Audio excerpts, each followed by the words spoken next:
Cebu Catholic Television Network.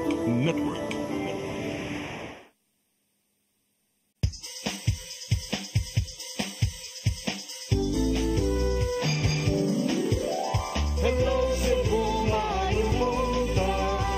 Nagsunta ang kahayag nga nagsulit sa matuod, kadagan sa anghit tapo. Hello Cebu, maayong buntag Pinoy.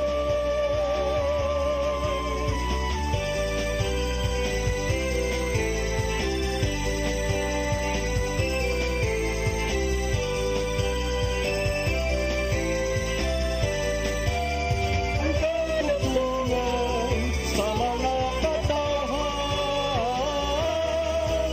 Hello Cebu,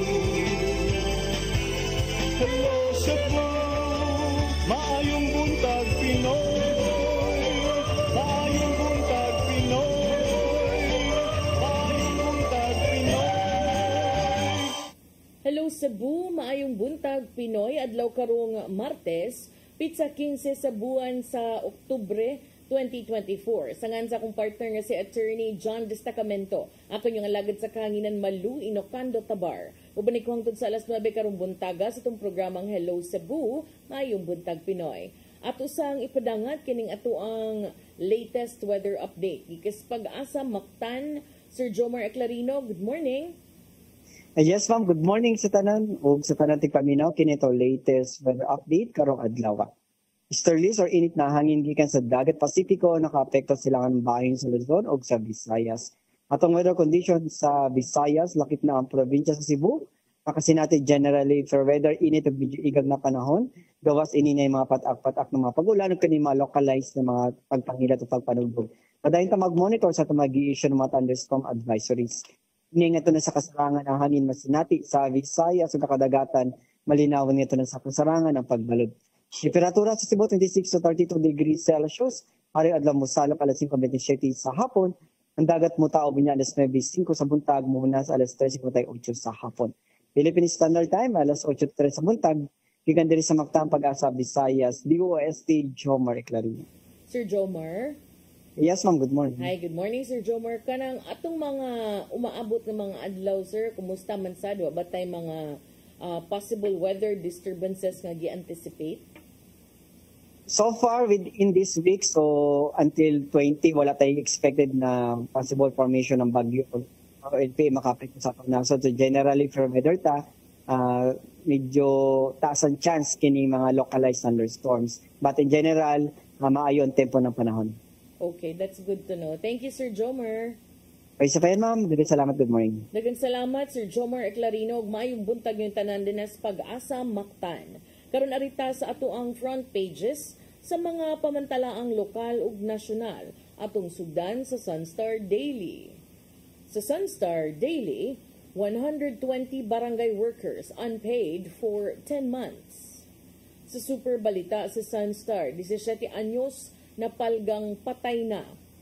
Sa The Freeman, DOTR redesigns CBRT stations fronting Cebu Provincial Capital. Sa Banat News, sa The Freeman, biktima gisakay nagmotor gigukod pagyod giapas aron tiwasan.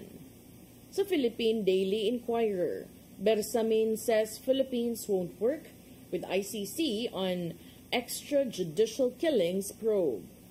Sa Philippine Star, no return to ICC despite findings by Quadcom. Sa Manila Bulletin, Philippines a lighthouse to the world. UN official cites effective disaster risk reduction efforts. Ug sa Tempo, 100 POGOs still operating. Mao gatong front pages sa mga pamantalaang lokal ug nasyonal. Sa among pagbalik mo ipadangat kaninyo mga balita nga nahipo sa itong kaubanan sa CCTN News and Public Affairs team. Please stand by. Hello Cebu, hello Cebu, maayong buntag Pinoy, maayong buntag Pinoy, maayong buntag Pinoy. Discover Savor the beauty of the Philippines.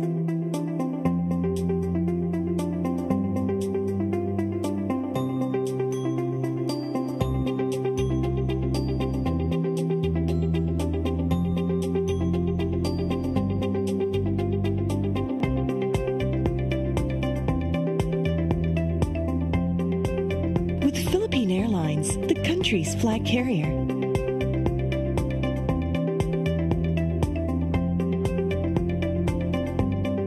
The airline that lets you feel the warmth of the nation.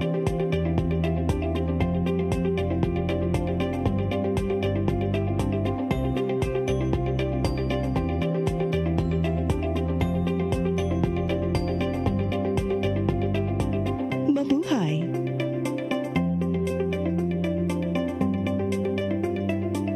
Your path to a new start. Nutrition, Exercise and elimination. water, Sunlight. temperance, Air.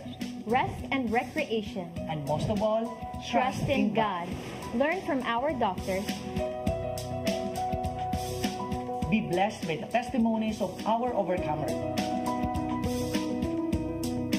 Ang inyong programa, Alam sa may sakit, walay sakit, ug dili ganahan magkasakit. Ozone Med Wellness Clinic New Start. Napapanood every Saturday 8 to 9 a.m. Og ang replay airing matag Miyerkules 1:00 hangtod 2:00 sa hapon. Dinhilang sa CCTN Channel 47. New Start, Ozone Med Health and Wellness Talk.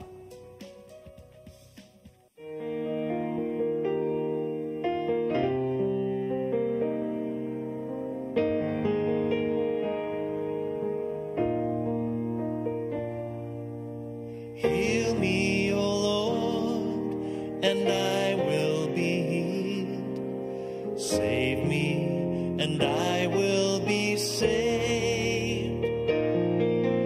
Heal me, O Lord, and I will be healed. For you are the one I praise. You are the one I praise. Sing it with me. Heal me, O Lord, and I will be healed. Save me, and I will be saved.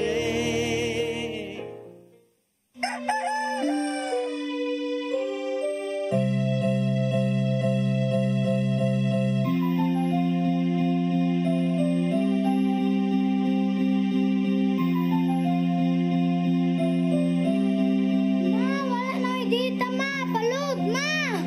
Sorry ma'am, na late ko. Nagita pa mong gusto para internet sa kong anak ma'am. Ay, wala na yung problema. Pag-sinisibo.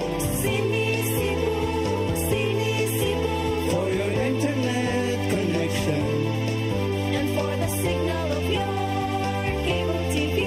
so fast and straight the transmission to your home. Sinisibo. Offers you to have fiber optics. For your viewing experience, perfect and clear so far. So great and affordable for you to enjoy. Cine Cebu Television Network Incorporated offers fiber to the home broadband internet bundled with fiber to the home cable TV connection. Cine Cebu Television Network Incorporated with its operation in Metro Cebu and the whole province of Cebu soon. And affordable for you to enjoy. Sinisibo.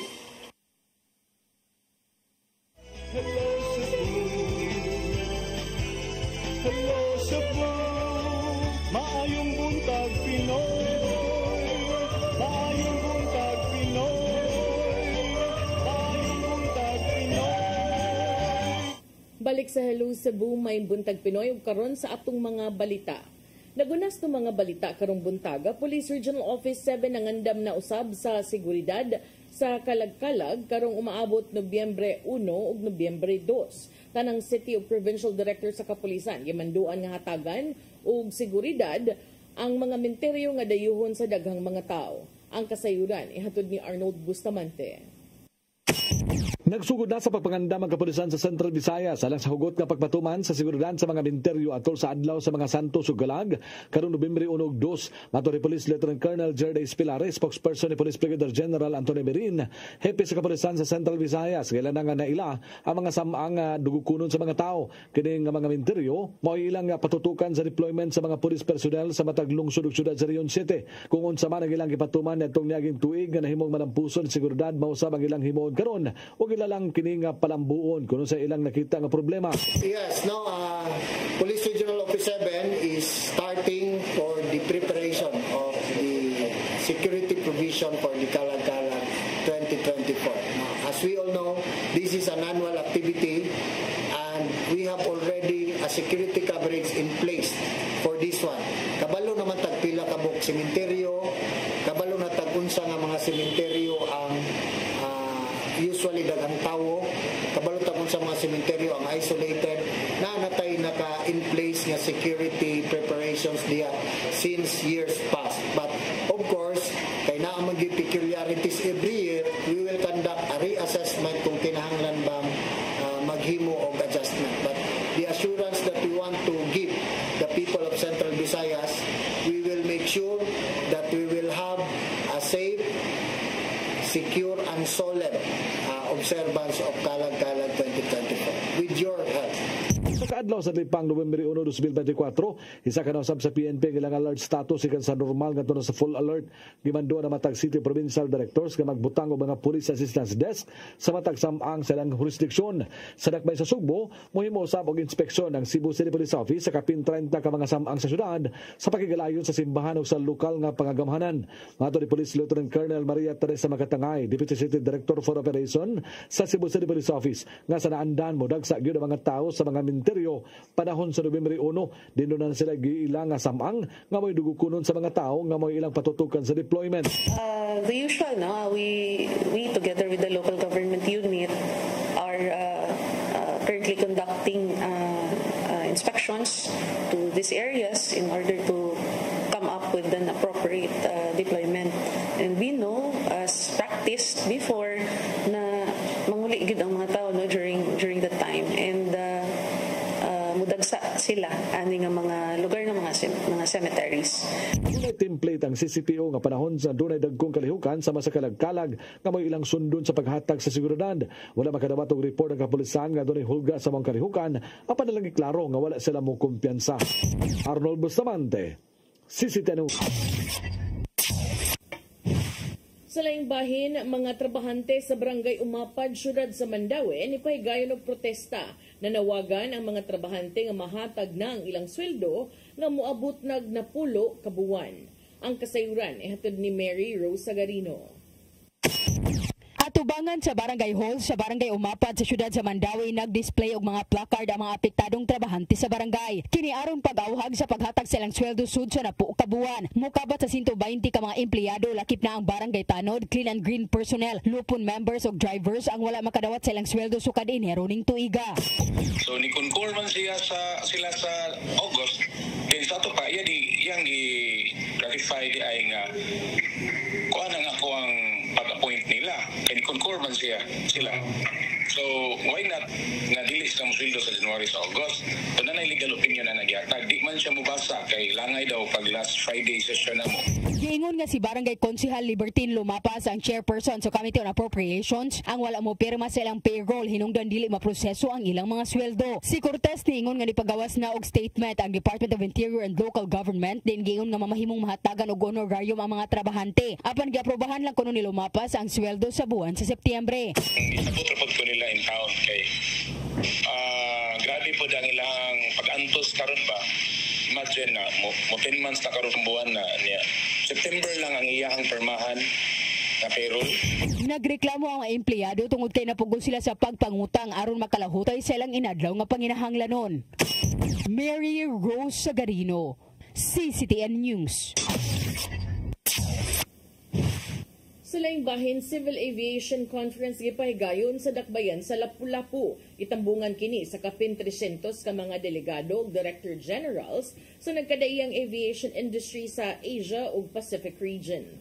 Ang kasayuran ihatod ni Crystal Joy Felerca.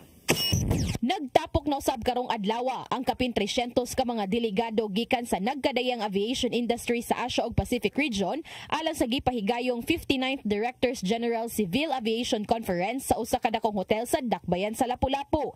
Ang maong kalihukan mao tinuig nga panagtapok sa mga Director General aron sa paghisgot og mga pamaagi nga makahangop sa mga global challenges apan sa pamaagi nga mapanalipdan pa ang kalikupan. Ang Director General sa Civil Aviation Authority of the Philippines (CONCAAP) nibutyag nga sa pila ka tuig wala kini gihatagan sa industriya o gibug-aton. Apan karon na prioridad na ang pagbuhat og mga kalihukan nga makasustenar sa kalikupan. Today, we know better. We do navigate these challenges. Integrating sustainability in our regulatory frameworks is essential.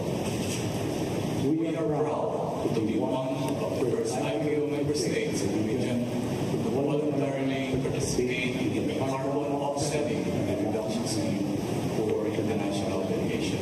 Samtang matod ni Secretary Jaime Bautista sa Department of Transportation, isip usa ka developing country ang maong panagtapok dako og ikatabang sa nasod, ilabi na nga ang maong ahensya sa gobyerno ni sugyot og 87% sa pagsaka sa investment sa aviation ug airport sector.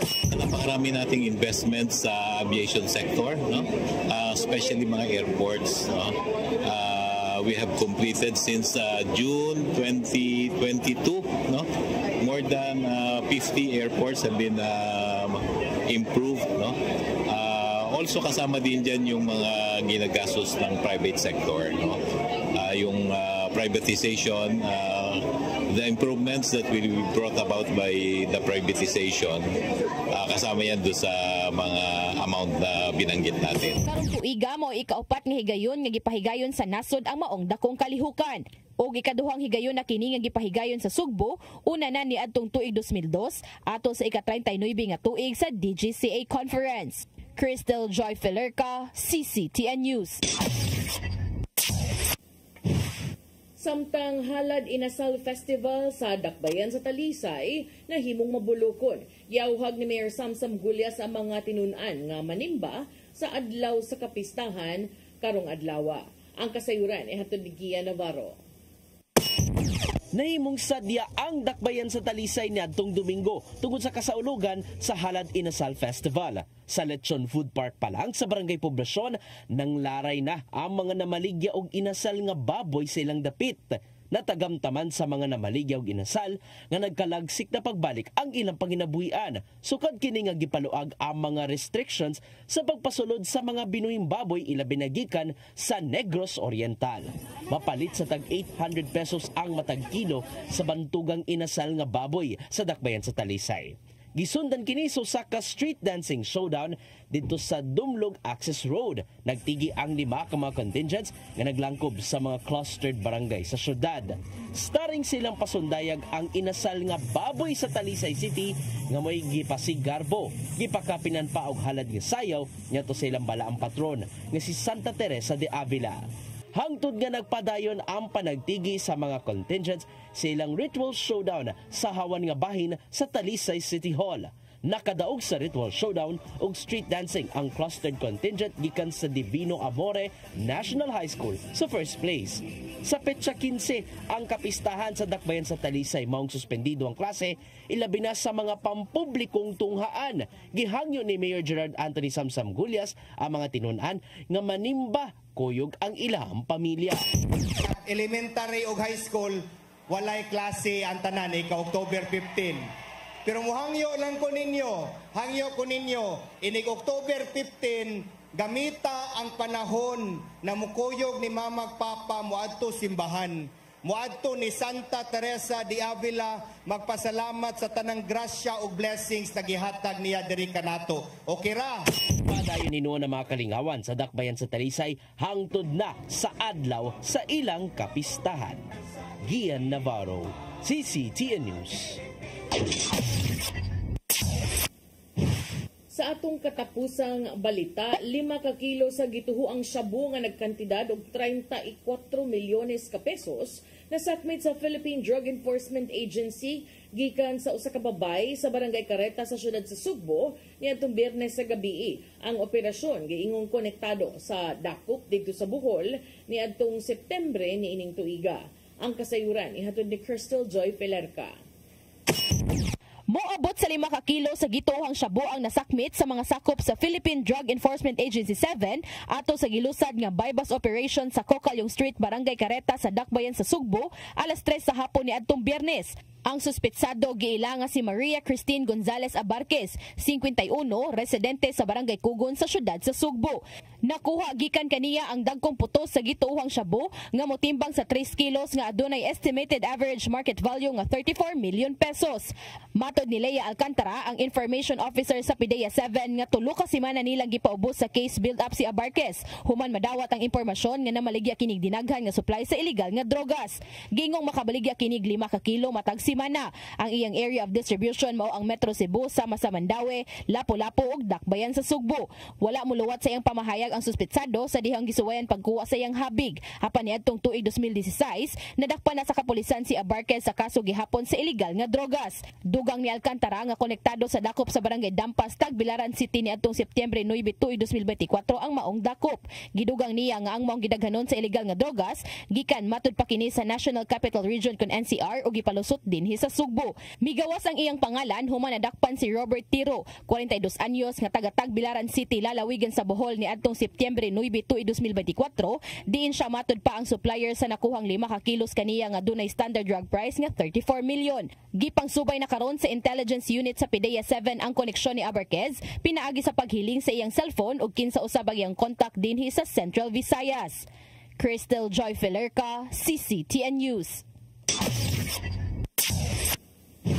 Mga itong mga balita nga nahipos itong kaubanan sa CCTN News and Public Affairs Team. Inyo katong nakita kagahapon sa ato mga balita sa Sayri 47. Karon arita sa ato ang paghisgot-hisgot solo sa koron, murag ugma na nato si Attorney John kay murag ang iyahang mga kabilinggan sa korte kagahapon o karong adlaw lang. So arita sa ato ang mga paghisgot-hisgot, una ato ning hisgutan, mura ni siya kanang offshoot no sa atong hisgutan kagahapon, kabahin sa mga explosive kaayo nga mga detalye nga gipangbutyag ni kanhi Cebu City Police Office Director Rina Garma nga nahimo sang PCSO General Manager tungod kay karon ni daghan or over the weekend tungod sa mga revelations ni samot og kakusog ang mga panawagan sa mga netizens nga balik na lang kuno ta sa ICC or sa kani aron magukod si kanhi Presidente Rodrigo Roa Duterte. Apan karon miluwat og pamahayag ang administrasyong Marcos og mitumbok nga ang gobyerno dili sila interesado nga mohatag og access ngadto sa International Criminal Court kun ICC aron makahilabot ni sila o makakuha sila access sa findings sa nagpadayon nga House Squad Committee investigation kabahin sa extrajudicial killings or EJ case atul sa bloody war on drugs o katong mga oplantok nga nahitabo panahon sa administrasyon ni kanhi Presidente Rodrigo Duterte. Ang Malacañang kagahapon flatly rejected calls for the Marcos administration to take into account the revelations of key witnesses. Nagdumili sila pag hatag og kanang gimbugaton sa mga gipangtug-an no sa mga witnesses sa nagpadayong hearing nga masubmit kini ngadto sa ICC aron makatabang sa investigasyon nga nagpadayon karon kabahin ni ining extrajudicial killings kun EJ case. Matud ni Executive Secretary Lucas Bersamin, ang Pilipinas dili mo balik sa ICC. Based on this, matud ni Bersamin, the President is not expected to change his mind and now refer the Quadcom matter to the ICC. Kining gitumbok ni Bersamin, agig tubag usab sa pamahayag sa National Union of People's Lawyers for President Marcos to submit the Quad Committee materials to the ICC. Talawa ni ining mga panawagan karon. Naingon si Bersamin nga dili lang sa gyud kuno kay dili kuno interesado ang gobyerno nga musanong sa panawagan aning National Union of People's Lawyers nga isubmit kining findings o mga material, mga ebidensya nga nakuha sa Quad Committee ngadto sa ICC. Ang Human Rights Watch senior researcher nga si Carlos Conde niingon karon kuno may saktong panahon aron ang gobyerno unta mo cooperate sa ICC pinaagi sa paghatag og access sa mga investigador ngadto sa mga testigo, mga saksi ug sa ilang mga gipangluwatan nga testimonya taliwa sab sa mga gipangbutyag ni Police Colonel Royina Garma kabahin sa drug war. Atul sa usa ka virtual press briefing kagahapon Lunes, ang Quad Committee lead chair nga si Representative Robert A. Barbers nitumbok usab nga ang ilahang super panel way plano nga mo turn over sa bisan unsa nilang records or mga dokumento ngadto sa ICC. Si Barbers mitbutyag nga di sila makaduso og bisan unsa ngadto sa ICC og di sad sila makahatag og access kabahin sa ilang records apan kung ilang gamiton ang mga proceedings nga nakita o matan-aw o busa nagkalain-laing mga social media platforms mahimo ra tungod kay kini publiko gi-publish na nila, gipagawas na nila sa social media. Apan giklaro ni Barbers nga as far as submitting to the ICC the documents that we have, we will not do that. Alang kang Solicitor General Menardo Guevara, mas maayo pa kuno nga ang Quad Committee mutunol gyud o mudusog gyud sa ilang mga findings ngadto sa Department of Justice, sa National Bureau of Investigation ug sa Office of the Ombudsman alang sa tukmang investigasyon ug pagtaral sa hukmanan tungod kay matud pa kini mao ang mga saktong ahensya nga adunay mandato sa pagtuki ug paglihok kabahin aning mga findings sa congressional committees labi pa kabahin sa mga criminal matters. Ang buhatan sa Solicitor General nga ang later na kuno na musulod. So sa usa ka mga paghisgot-hisgot kagahapon, maunay mga, as I said earlier, offshoot, no? Maunay ka ng epekto sa mga explosive nga mga gipangbutyag ni former CCPO Chief Colonel Royina Garma. So, ang kainumduman ni atong Agosto, si Justice Secretary Jesus Crispin Remulla niingon nga ang nasud di gyud mo block og bisan unsa, di sila mo babag kung dunay bisan unsa nga arrest warrant nga ipatuman sa Interpol kabahin sa drug war case nga giimbestigar karon sa ICC.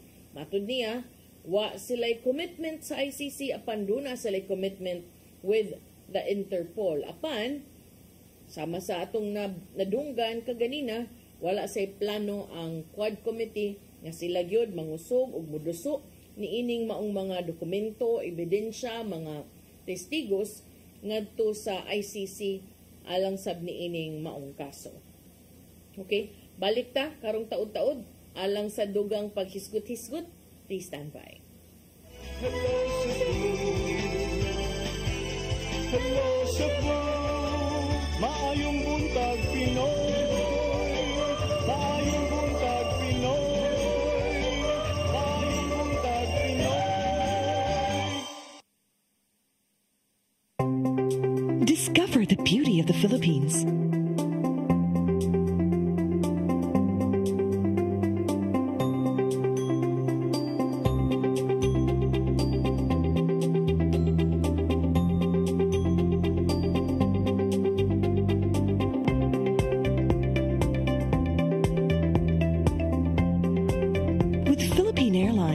Country's flag carrier.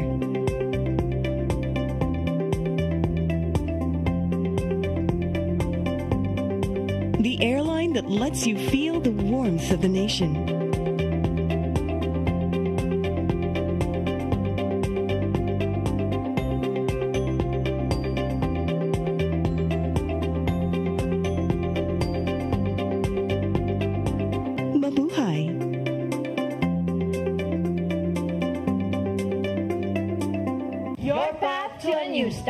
Nutrition, exercise and elimination, water, sunlight, temperance, air, rest and recreation, and most of all, trust in God. Learn from our doctors. Be blessed by the testimonies of our overcomers. Ang inyong programa, Alam sa may sakit, walay sakit, ug dili ganahan magkasakit. OzoneMed Wellness Clinic New Start. Napapanood every Saturday 8 to 9 a.m. Og ang replay airing matag Miyerkules 1:00 hangtod 2:00 sa hapon. Dinhilang sa CCTN Channel 47. New Start, OzoneMed Health and Wellness Talk.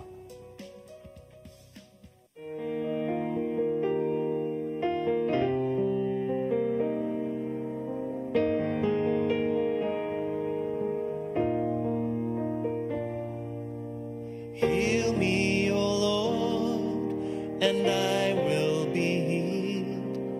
Save me, and I will be saved. Heal me, O Lord, and I will be healed. For you are the one I praise. You are the one I praise. Sing it with me. Heal me, O Lord, and I will be healed. Save me, and I will be saved.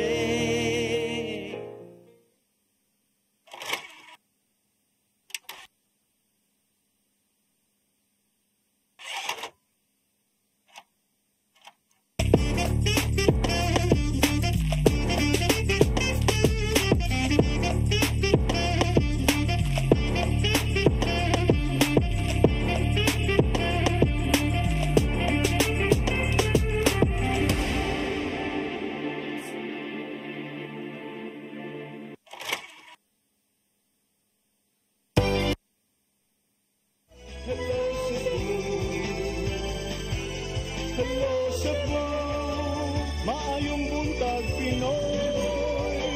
Maayong buntag Pinoy. Maayong buntag Pinoy.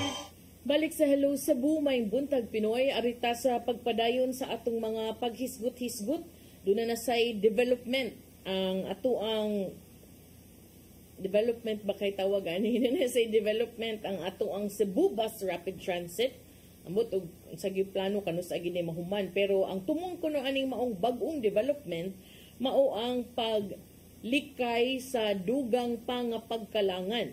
Si Transportation Secretary Jaime Bautista niingon nga ilang gitan-aw karon ang pag-redesign, usbon ang disenyo sa mga stations sa Cebu Bus Rapid Transit kung CBRT project diha atubangan sa Cebu Capitol Building.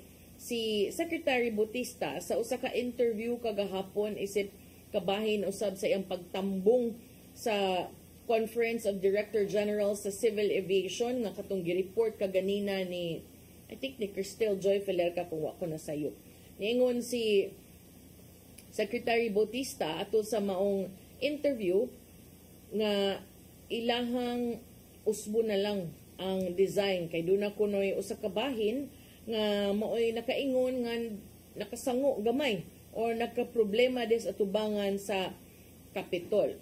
So sa Kapitolyo sa provincial government kay dumduman ang phase 1 sa CBRT ongoing apan kabay tipik sa maong proyekto labi na kanang atubangan sa Cebu Provincial Capitol nahunong sa sayong bahin ni ining tuiga human si Governor Gwen Garcia miluwat og cease and desist order kabahin sa katukuran sa CBRT diha sa Osmeña Boulevard ug itumbo kini nga posibleng dunay heritage law violations. Atol sa maong groundbreaking sa taod-taod na gyud nga nalangan nga proyekto ni atong Pebrero 27, 2023 si Presidente Ferdinand Bongbong Marcos Jr.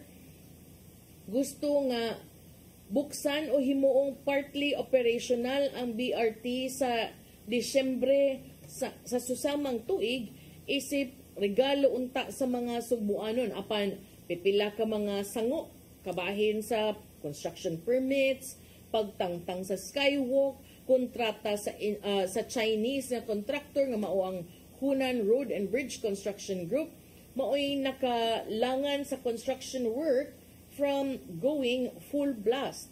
Ang DOTR nagtanaw karon sa posible nga partial lang una nga i-operate ang maong BRT sa ikaduhang bahin niining tuiga apan ang proyekto medyo na sango man sa pagsupak sa Kapitolyo.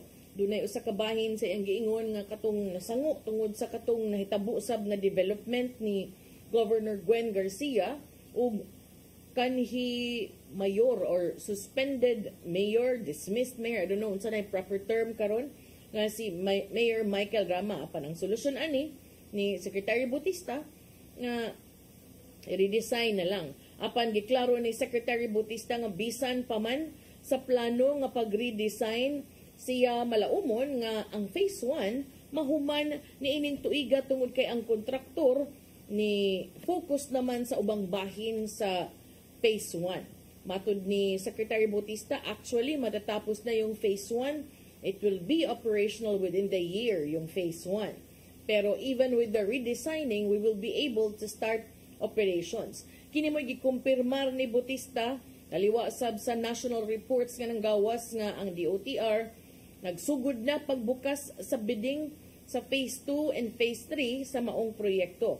Ang phase 1, naglangkob kini sa 2.38 kilometro nga segregated bus lane and 1.15 kilometers of pedestrian improvement from link to port ug upat ka bus stations nga anaa na himutang sa Cebu South Bus Terminal, Cebu Normal University, diha dapit sa Fuente Osmeña Circle ug sa Cebu Provincial Capital Area, samtang ang phase 2A naglakip kini sa South Road Properties paingon sa Cebu South Bus Terminal area ug sa Capitol paingon sa IT Park segment lakip na ang usa ka bus depot.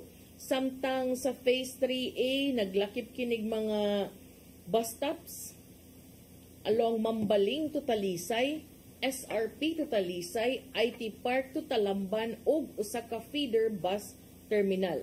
Samtang ang partial operation sa CBRT gipaabot karong tuiga, ang full operation sa labing una nga BRT project sa nasod is expected to be realized in 2027. Expected pa na ha?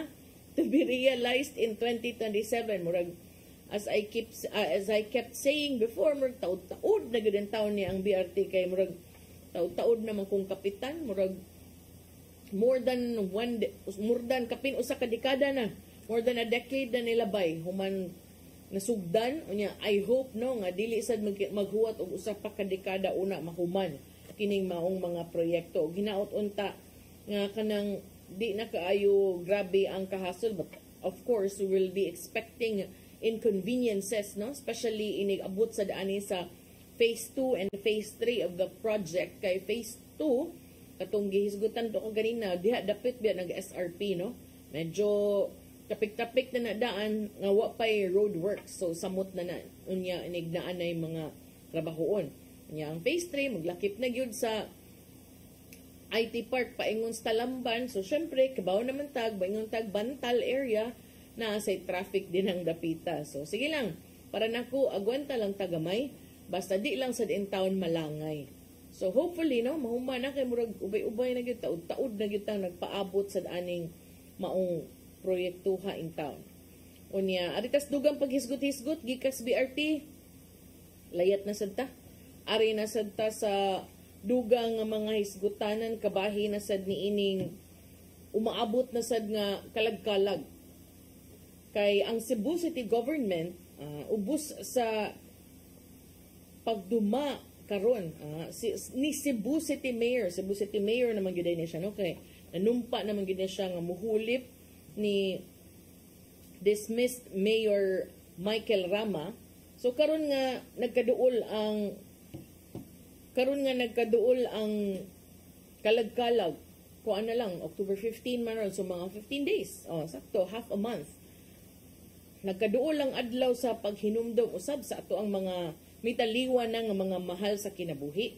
Ang dakbayan sa Subo mihimo og action force kalag-kalag naman ka na action force kalag-kalag sakto ra sad ni aron aging pagpangandam, no? Kini aron mahimong malinawon ug hapsay ang pitsa 1 ug 2 sa Nobyembre.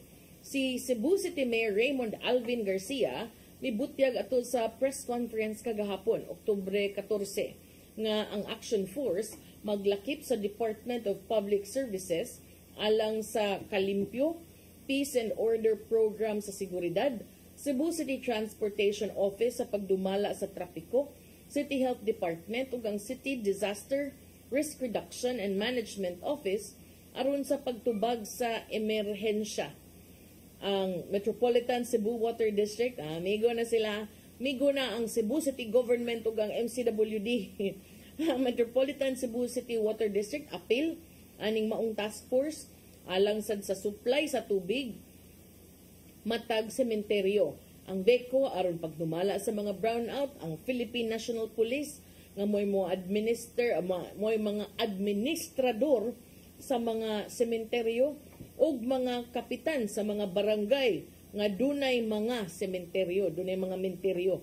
Matod ni Mayor Raymond Alvin Garcia, nga kini usa ka multi-agency task force nga magtutok sa kalag-kalag nga sa ulugon sugod sa Oktubre 30 hangtod sa Nobyembre 4. Miingon si Mayor Raymond Alvin Garcia nga ang trapiko angay mamanage ug ang pagdagsa sa mga tao padulong ug pauli sa sementeryo aron mapatunhay ang kahapsay.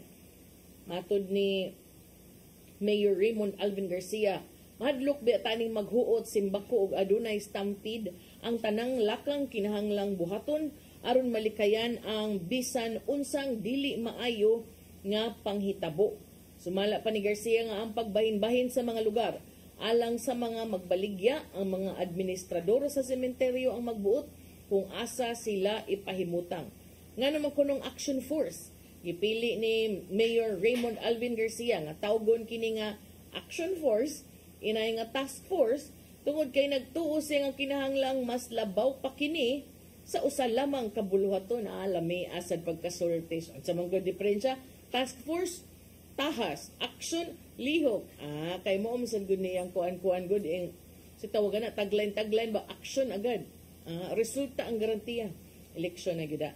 Pero sige, mao kunong gitawag kunog action force, dili task force, kay nagtuo siyang kinahanglang mas labaw pa gyud kini sa usa lamang kabuluhaton. Sa di pa kuno ang kalag-kalag mahitabo karong Nobyembre 2 magsugod kini pinaagi sa sa ulog usab sa All Saints Day o adlaw sa mga santos karong Nobyembre 1. Kining celebration in the context of the Roman Catholic Church, kuani siya celebration of all the saints sa simbahan, ilado man o dili nga nakaabot sa langit, di ba? Samtang ang All Souls Day kani syempre mga kalag na gyud ni on November 2, but I think kuani dili, I hope no, but I have a feeling nga dili kaayo ni samok ang kalag-kalag rong panahona tungod kay long weekend. Kay akong gitan-aw ron sa kalendaryo, ang kalendaryo karon ang 31 Thursday, ang November 1 Friday, November 2 Sunday. So ang uban ani mamakasyon baya, ganahan ba ng uban magbakasyon. So ang uban either murag 31 most likely basig holiday ni, no? So ang uban na mo either mo adtog sayo or mulakaw anang mga panahona unya ika November 2 or ika November 3 ay pa mga adto og menteryo. But either way kanang magamping lang sad ta para nako sad mas may sad atong igahin sad sa atong mga mahal sa kinabuhi nga nitaliwan na, no? Kay syempre kuan baya kanang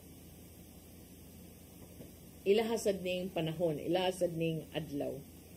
So ang All Souls Day o adlaw sa mga kalag November 2, busab sa doktrina sa Romano Katoliko, ito ning gibasa diring suwat sa Sunstar, nagtuo nga ang mga pagampo sa mga buhi nga magtutuo sa yuta magkatabang sa paglimpyo sa mga kalag nga anaa sa purgatorio aron maandam alang sa pananaw sa Dios sa langit. Gihalad ang maong adlaw sa pagampo og pahinumdom.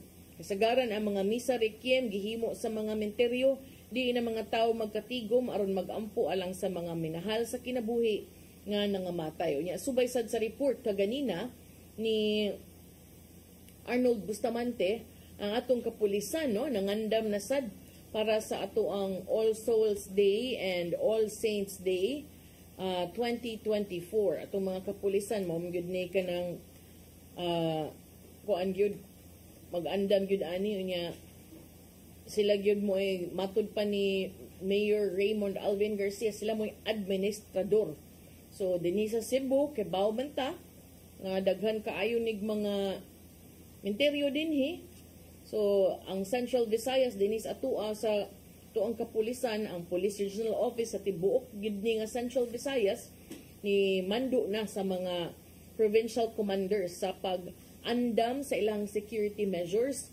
Subay usab sa ato ang paghinumdum ni ining adlaw sa mga santos ug adlaw sa mga kalag karong November 1 and November 2. Sa report ni Arnold Bustamante, si Police Lieutenant Colonel Gerard Ace Pelare, ang tigpamaba sa PRO7 niingon nga ang PNP dinhi sa riyon nagsugod na sab sa ilang security preparations alang sa kalag-kalag 2024 tungod kay gitumbok ni Pelare nga sayod man ta nga kini tinuig nga kalihukan og duna na sila'y security coverage nga nakaplastar na daan alang niini mahugbag kung sa ato apang kanang tinamban nga termino murag template na lang ba murag matic na kay bao na sila ang pag-assign na lang kung kinsa mo'y muhandol aning dapita anang mga panahuna. So kani ingon si Sir Pelare tinuig naman nga kalihukan, doon na may security coverage nga nakaplastar para ani, kay bao na sila kung pila ka menteryo,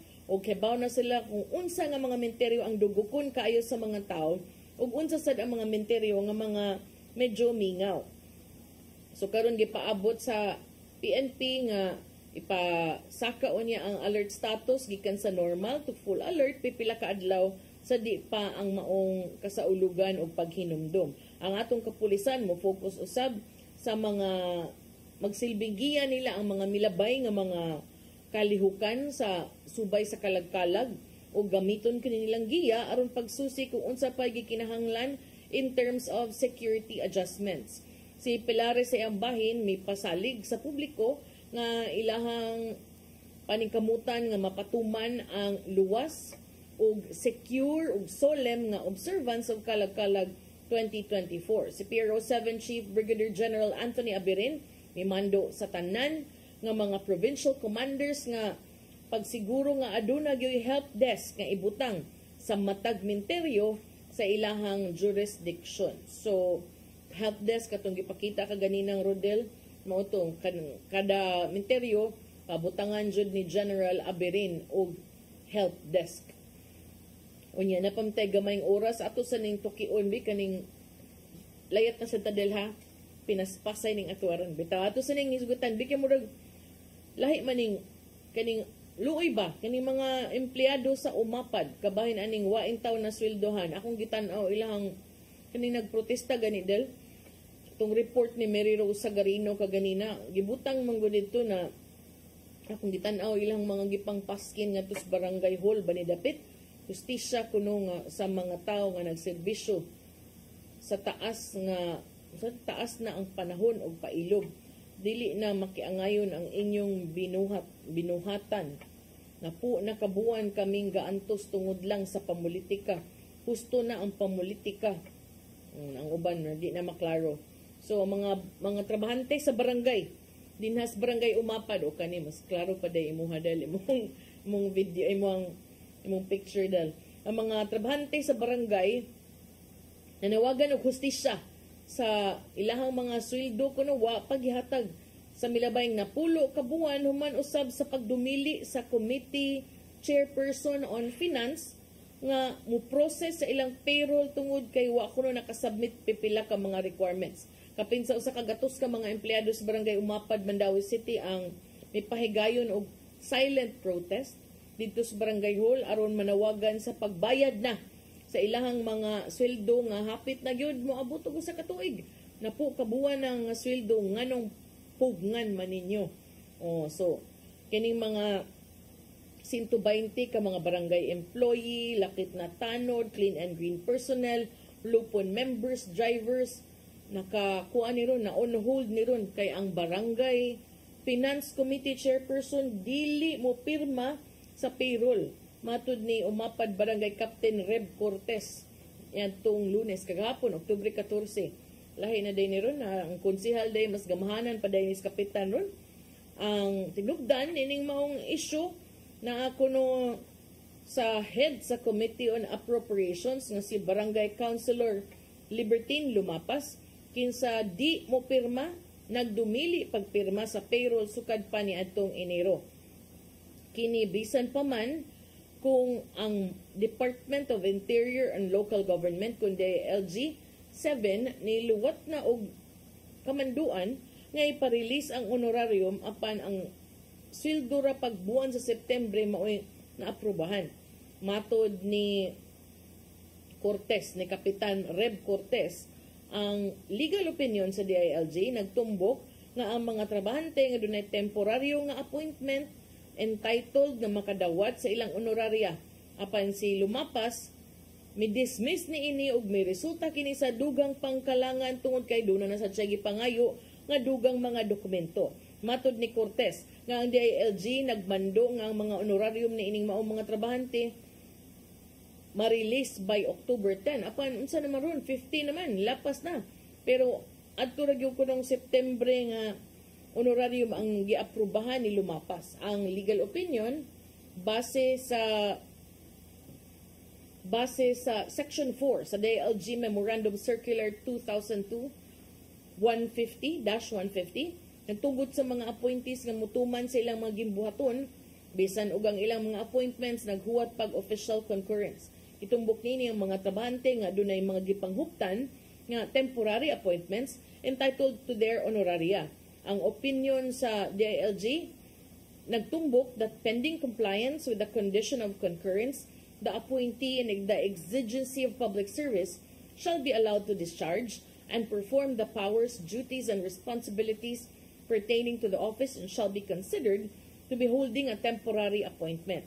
Therefore, barangay workers kan sa mga appointments wa pa nakadawat og required concurrence gikan sa sangguniang barangay will be regarded as holding temporary positions. Kini base sa prinsipyo nga ang mga barangay appointments are jointly made by the punong barangay and the sangguniang barangay, matod ni Cortez.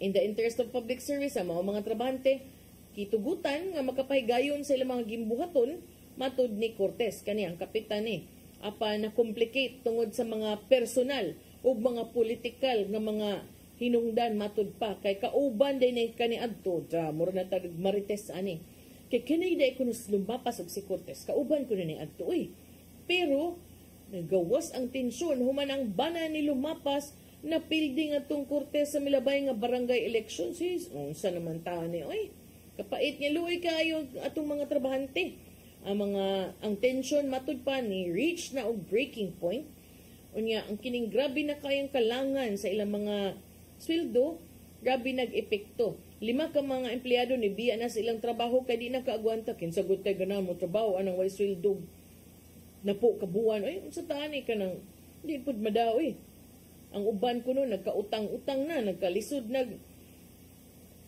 kanang gasto para sa ilang mga inadlaw-adlaw nga mga panginahanglanon. Apan bisan kunog doon na gihuptan nga legal opinion gikan sa DILG, matod ni Kapitan Cortez, nagdumili gihapon pagtuman si Konsehal Lumapas. Di sad kuno siya ganan mo basa sa legal opinion kay kapoy kuno siya. Ingon si Kapitan Cortez, Lumapas doesn't want to read the legal opinion because she's too tired to do so. Uy, Konsehal, gikapoy ta Konsehal mo resign ta Konsehal. Uy, kadaghan na bag nahasol. Tuyo na gyud kuno og delay. Bisan pa man kuno guidance ikas DILG si Konsehal Lumapas nihangyo kuno dugang clarification og nangay pagyug dugang mga dokumento lakip na ang mga out of office concurrent sa council nga nakaingon kuno dugang pa nga kalangay. Pero kinis Kapitan Cortez og imo sa day nang tumanon tanan mga papel nila kanang wala gyud siya rason ba. Sharo. Ayo taon kay mo palabi kay ang kanang mga tawhanan nagtrabaho sa barangay nabiya sad na mga pamilya. So lisod sad na. Pero naingon sad si Konselo Mapas nga confident siya nga ang iya mga gibuhat subay sa balaod. Na mauna ang uban ani pasaka nagkaso batok ni Lumapas, gipasangila na siya graft, grave abuse of authority and oppression. Pero ang barangay treasurer nag-process pas honoraria. Nahimo sad unta ni nga kanang kanang panaminan sa mga naas barangay nga dili kay ta magpalabis tung gibati diha. Kapoy kay ng politika nga panggukod-gukod. Oy, unsa man gyud makuha ninya na mabaw na ninyo sa langit? Kanang inyong pamati nga sakto mo? Kanang inyong pamati nga subay gyud dis balaod? Silbari sa ninyo di lang kay palabi magginahi kay kanang mga tawhana nga nangaapektuhan duna sad nay pamilya nga nagsalig sad nila. May pa og inyo na lang pud nang klarohon nga ay na lang.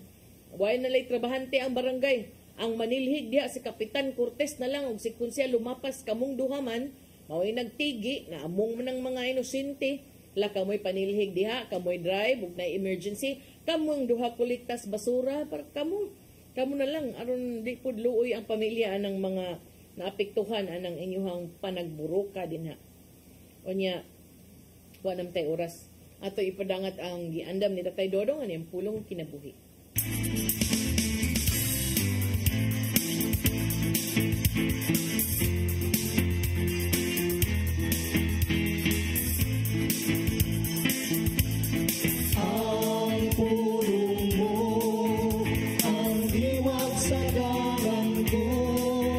May mga higayon nga sa atong kinabuhi nga suwayan ang atong pasensya o gusto kitang mubaws ug ang mga tao nga nagkapasakit kanato. Kung napasakitan ka sa imong bana, gusto kang mubuhi sa mga sakit ka mga pulong. Kung ang imong silingan o kauban sa trabaho nga nakasala kanimo, gusto nimong panimaslan aron pamguhon siyang sayo. Kung ang imong anak nagpapadlong, gusto nimong kastiguhon o silutan. Kaya lagi, nautan ka na ang pasensya. Tungod kay para nato, kining sitwasyon, ngayon ani, sobra ra kayo, dili kayo nato madawat. Big deal para nato. Kung kini big deal para nato, big deal usap kini sa Ginoo. Kay big deal man usap kita sa Ginoo. O kipainumduman kita sa Ginoo nga dunay mayong pagi kung unsay kayong buhaton sa mga ingon nining sitwasyon. Sa 1 Pedro 3:9 nag-ingon, ang dautan ayaw basdik dautan, ang panghimaraot ayaw tumbasig panghimaraot. Hinuon, baslik kinig panalangin, kay gisaran kamo sa Dios. Nga iya kamong panalanginan sa diyang gitawag kamo dito kaniya. Ipakita nato ang atong langitong kusog, dili diha sa kasuko. Hinuon, diha sa gugma o kaluoy. Maigsoon, no kaniyang pulong nga naghatag og giya kanato nining adlaw. Magampo kita sa samahan sa anak sa Espiritu Santo. Nagito mamahan, hatagi kami og malumong kasing-kasing aron ang mga matamis nga pulong lamang nga mugawas sa akong mga ngabil mo'y matunaw. Tuduyo sa bako nga muhatag og panalangin sa uban pinagi sa akong mga nindot nga pulong aron ako makadawat usab og panalangin gikan kanimo. Kining tanan kanito amahan, amo kining gipagi dito sa imong bugtong anak. Amen. Samahan sa anak sa Espiritu Santo. Ang pulong mo, ang diwag sa dalan ko. Pulong kinabuhi ni Tatay Dodong Lemchua mo nagtapos sa atong tulumanon. Dagang salamat sa Philippine Airlines. Thank you, Archbishop Jose Palma. Nanaydayan ng Tatay Dodong Lemchua. Thank you, Sir Dennis Tabar. Salamat. At mga kaubanan sa TOC, Sir Robert, Miss Inday, Sir Matmat, Miss Joanne sa newsroom, Sir Michael, Sir Adele, Sir Raymond, Sir Bruce, ug diri sa studio, si Ferdy. Sangan sa kong partner nga si Attorney John Destacamento. Ako yung alagad sa kahanginan Malu Inocando Tabar. Salamat sa iyong papakig-uban and see you again tomorrow sa itong programang Hello Cebu, Maayong Buntag Pinoy. God bless us all.